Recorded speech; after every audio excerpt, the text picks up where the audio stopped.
Elizabeth Warren is facing tough questions on the campaign trail about Medicare for All, and new reporting reveals that she took in nearly $2 million working as a consultant. We are back with Andrew Feldman, Democratic strategist, and Anna Stepman, senior policy analyst at the Independent Women's Forum. All right, let's talk about Elizabeth Warren. So she was the darling over the summer. She really saw this rise in the polls. No one was sort of laying a glove on her. And then she had a number of her own unforced errors, in particular, Andrew, on Medicare for All, where she had been, in her, one advisor's words, stapling herself to Bernie's plan. Just, I'm with Bernie, I'm with Bernie, I'm with Bernie. But when it came down to it, first, she went through this tortured process to try to avoid saying the words middle-class taxes. Then she releases a transition plan, which really calls into question her commitment to Medicare for All at all. Voters see her equivocating, and she falls in the polls. So this was interesting. She's actually facing on the trail a lot of questions from voters on Medicare for All specifically.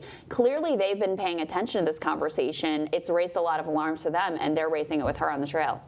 Look, I think this is very good for Elizabeth Warren, to be honest with you, that she's getting to answer these questions on the trail. Yeah. When Elizabeth Warren can go into detail and talk about where she stands on this, I think it's beneficial to her. I think that what the reporters have said on Twitter and so forth, that people are responsive to her answers on Medicare for All. Look, I don't agree that she's calling her transition plan to Medicare for All calls into question her support for it. At the end of the day, she wants to eliminate private insurance. She has a different way to get there than Bernie Sanders, but that's okay. But so my point here is that when voters talk to her about Medicare for All and she explains to them how she got there, what it is, I think that's beneficial to her, and she needs to keep on opening her town hall up to more questions rather than a full stump. See, I do think it's a good thing that she has to answer, but the thing is, the more she answers, I think it validates the concerns for a lot of people, because what we saw, Inez, is that after she came out with that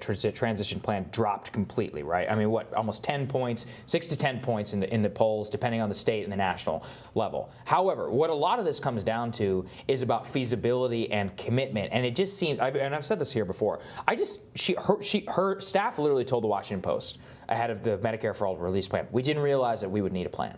Because she doesn't actually believe that health care is the most pressing issue for the American people. Her whole campaign is about financial power, and I think that's fine. But it's just clear that she's not with the Democratic base in terms of their votership. No. That's their number one issue.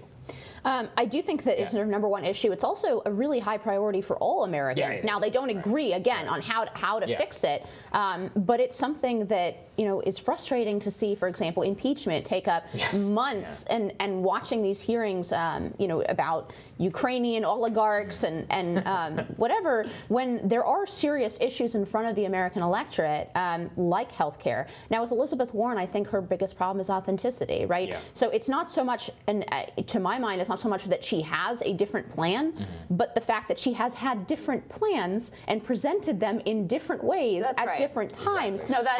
No, that is a problem, I think, especially in this era of politics. Voters on both sides, they want to see politicians be straightforward, make promises, and then they want to believe that they'll actually deliver on them. Let me throw something else into the mix here that we touched on a little bit earlier. So Warren was also asked by the AP about running mates, if we could throw this tweet up. And what she said she'd consider tapping Kamala Harris as a running mate, who, by the way, she said was an important voice, and that she will do all she can to lift her voice. But she also told me she would be open to asking former VP Joe Biden to reprise his old job, which, by the way, is BS. I'm sure she has no intention of tapping him. But also, this is a guy that she tangled with on bankruptcy, that she's been sharply critical of in terms of the impact of his policies and his coziness with the credit card industry on regular Americans. So to that point of authenticity and who are you really, she adopts all this language of movement politics, of associating herself with this sort of militant labor union politics, politics, and yet she's talking about bringing in Joe Biden and Kamala Harris as her VP. It's just very, it's very disingenuous one way or another. I think you're reading too much into that. I mean, I think that she's jabbing at Joe Biden when she says that, like, "Hi, I'll give you the VP role when you're not going to make it, to the top spot." At the same time, let me go back to healthcare for a second, because we cannot forget that the big corporations and the health insurers are running an assault on Medicare for all and the public option right now, spending millions of dollars. No. Right? On Medicare for all. Yes, not on but the no. public They're also writing against. the pro-public option They're talking against the points. public option. They are absolutely 100% No, wait a second. against There that. was reporting from the Washington Post, I believe, about how they are helping to craft these talking points and op-eds in absolutely. support On Medicare. of a public option and against Medicare for all. Look, absolutely, they're crafting op-eds against Medicare for all. Absolutely. But at the same time, let me just make it clear, whoever gets the nominee and if they supported public option, the health insurance company is not going to be there either. But my point is, the reason why Medicare for all and Elizabeth Warren is tanking, yes, look, maybe she rolled out her plan not in the best way, but that's not why she's down significantly in the polls. Why is Bernie Sanders not? Why didn't he take a single hit? Bernie Sanders has not been hit on this over and over. So we know that Bernie Sanders is not facing the incoming fire that Elizabeth Warren is, at the same time that millions of dollars in ads against Medicare for all are on TV. Yeah, but here's the you problem. can't underestimate the campaign by insurers right now. Here's the problem, Andrew, is exactly what you're saying, the campaign by insurers, right? Everybody sees how hard this is going to be to do, right? Every moneyed interest in this town will be arrayed against you when it comes time to actually do something about health care. And so if you're equivocating, if you thought you're not going to have a plan and you're trying to staple yourself to this one and then you adopt Pete's and you're going to transit, you're going to pass it twice, please.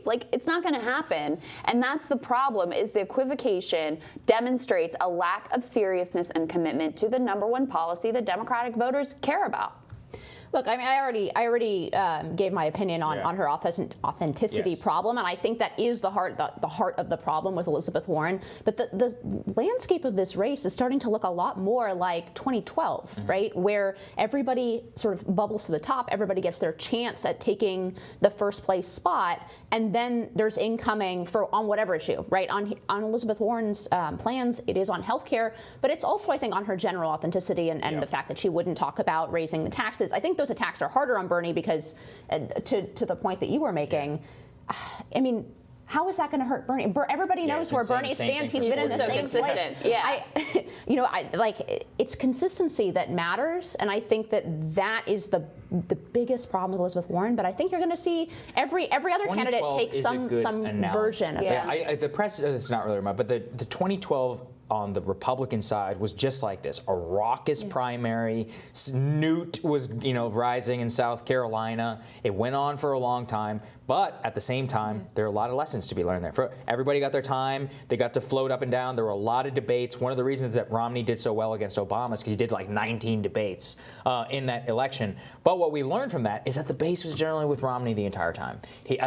Most of the time, he actually had consolidated the majority support there, and so that's why I think if I'm looking at Joe Biden through that lens, it's looking pretty good for him. So I agree that it's looking pretty good for Joe Biden right now because of that analogy, but I disagree with maybe the cast you put on it. Sure. So I think what that entire election was about was the base desperately trying to find someone who wasn't Romney, and giving everybody a shot at being not Romney. That's a good point. And then discovering that there was a critical thing wrong, at least one, with each one of these candidates, and then sort of sighing at the end and saying, all right, fine, I guess there really isn't an alternative to Mitt Romney. And then you saw in 2016 the establishment candidates get totally wiped out, right? And I think something similar is happening here. The party may settle on Joe Biden in 2020, but he won't really represent where the party is. If they end up with Joe Biden, it'll be because they tried out a bunch of candidates and found something wrong with each of them. So that's where I think the 2012 analogy is. I remember Mitt Romney was selling these Mitt Romney superfan T-shirts on his website, which I just thought was the greatest thing ever. Can I just say one last thing on Yes. authenticity about Elizabeth Warren? If anyone honestly questions her authenticity, I think you should watch the clip that has gone viral about a young girl asking her if there was someone that she looked up to that was disappointed in a decision she made. To me, that was an authentic moment when she talked about her mother, how her mother was very disappointed with her, even though she looked up to her mother when she got divorced. And I think that it's a powerful moment, and I think it shows how town halls can bring out the best in Elizabeth Warren. I mean, I just encourage people to go look at that. And as a counter moment, they should watch her interview with Charlemagne the God on the Breakfast Club. That's right. Thank you both. Appreciate thank you your guys. review. Tomorrow on Rising, friend of the show, Tim Black. He tells us what 2020 stories that he's been following. And the Young Turks' Emma Vigeland shares the backstory between Mayor Pete and Biden's healthcare dust-up. Can't wait to hear that one, along with how Democratic primary voters are reacting to that feud. Everybody have a fabulous day. We'll see you back here tomorrow. See you tomorrow.